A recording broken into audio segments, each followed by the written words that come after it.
Session 627. Deleted portion. Now, give us a moment. Some of the information we will give you this evening, and some following dictation at our next session. I am keeping his voice low. Now, he is working with beliefs, juggling them. The cold symptoms began some time ago, and have been kept while he makes up his mind to dispense with the more familiar ones. The cold does not involve physical slow motion. It brings to the surface some other physical feelings, however, that are connected with the usual symptoms. He is meant to see the connection. The sinuses are involved. The feeling of being full through the body, heavy, has a connection with the full head feeling, initially of sinus origin psychically. When he began clamping down on physical spontaneity, tensing of the head, neck, and jaw areas was involved, leading to a sinus condition. The cold is meant to lead him backward mentally and psychically through the group of beliefs that initially caused the entire condition. It begins with the sense of unworthiness, mentioned often, but it led to a pattern of behavior where he began to hold his breath, so to speak, tense the muscles in self-protection. To hold the breath, however, as in fright. The cold symptoms, however, also lead to a certain feeling of fluidity rather than dryness, which is in itself evocative of motion. The cold symptoms also have operated to increase his circulation, the body combating the, in quotes, new symptoms is also creating antibodies that affect the old symptoms. He has had a better appetite. The body has been calling for more food and nourishment, and quite unconsciously, he has been consuming a larger amount of peanut butter, which is giving him several nutrients that he needs. The fact is, of course, that he doesn't need any of the symptoms. But in the interrelationship of his beliefs, the cold results as a method of understanding and of bringing about certain necessary physical changes.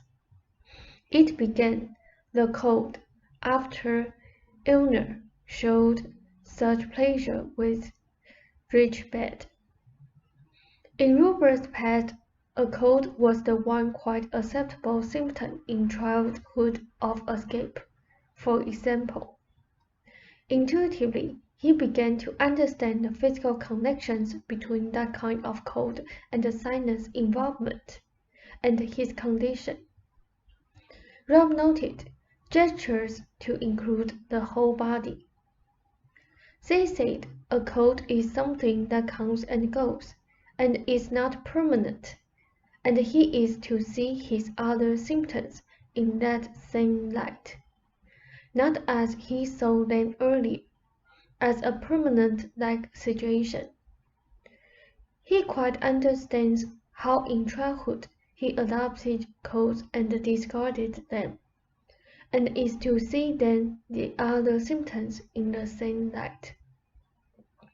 For these reasons, the cold was adopted.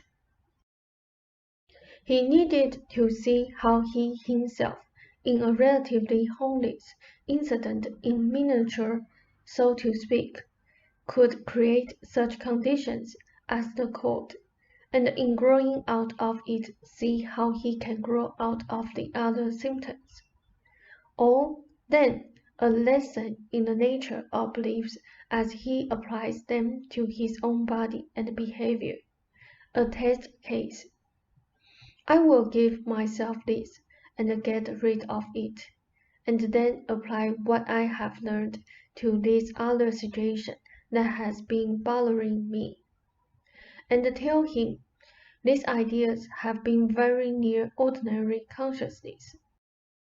The public or the people have also been involved in this state case. He needed to know that people saw and recognized the symptoms of a cold, so that when he was rid of it, he could see for himself that they no longer perceived those symptoms in him. He was earlier afraid, you see, that his symptoms otherwise had become so real to others that they would continue to perceive them. In other words, for a test case, he produced a miniature symbolic situation psychically materialized. Solving it is meant to give him the confidence that it can be done in this other area. The code, beyond that, is also symbolic in that his bout with the other symptoms had to do to some degree with being out in the cold, out of it. Respect is highly important to him personally and creatively. He would feel out it in the cold no longer for several reasons, mainly because the book so beautifully combined the continuity of his earlier life with his later activities. Now, out in the cold also means that you are stiff. The antibodies produced by the cold symptoms result in a body activity that has produced some fever, but a benign one that warms him up and increases circulation. The coughing has brought into activation the use of certain muscles also, particularly in the chest areas, and taken his attention away from other areas of the body that are being revitalized, while his attention is elsewhere. The cold, for example, is also bringing in particular an increased blood flow through the head and neck area, and also to the extremities. Certain stresses have been relieved physically. Bodily, the cold creates a diversionary tactic, still a stress situation, but an impermanent one that changes momentarily the hormone output. It represents then alterations of beliefs toward a more beneficial condition. At one other time, such a situation was set up. The cold's duration was far briefer, though very intense, but his overall condition was better then. Then the cold deserved to drastically improve his health. Because he did not understand the nature of his beliefs, however, the improvement, while lasting for some time, deteriorated.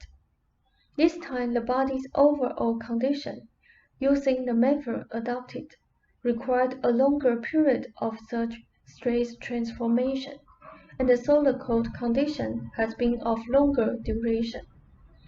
There is quite a bit I can say involving both of your attitudes toward those poor people, not as level-headed as yourselves. Your beliefs about them, but that can wait until after dictation at our next session. Now, I bid you a fond good evening, or you can take a break if you prefer. Russet will take the break. They said, now, before I leave you then for the night, I will make a recommendation. The telephone situation, as it occurred on 2 occasions lately, brings up in both of you a beautiful case of beliefs, conflicting beliefs, on both of your parts. Whenever such charged situations happen, they are always the result of beliefs not consciously examined. These have to do on both of your parts with ideas of spontaneity and communication. I prefer to the Zach-Lord event, and the man calling the other evening. Behind the events, therefore, are highly charged beliefs about reality. that you have not examined either of you, and about your relationship with each other, your stance in regard to the outside world, as well as ideas about freedom, spontaneity, and responsibility. I want you then to make a list of your beliefs concerning those events. If you consider them as beliefs as you hold, both of you, then you should be able to discuss them calmly and understand what happens. You have not understood your own beliefs, much less communicated them to the other, and your joint behavior in such cases has largely resulted because you each hold conflicting ideas yourselves. It is not only that your joint ideas may conflict, but that within yourselves you hold conflicting ideas regarding such situations. Such an exercise will also clear up other issues, and in areas that you do not suspect. Can I count on you both then to face the challenge? And do what I suggested? Russ said yes. They said, and not next month. I bid you then a fond good evening. Russ said, the same to you, Seth. Thank you very much. They said, your opinion's position is also involved in some of the beliefs hidden and unrecognized, and will appear in such an explanation. Russ said, good night. They said, a fond good evening.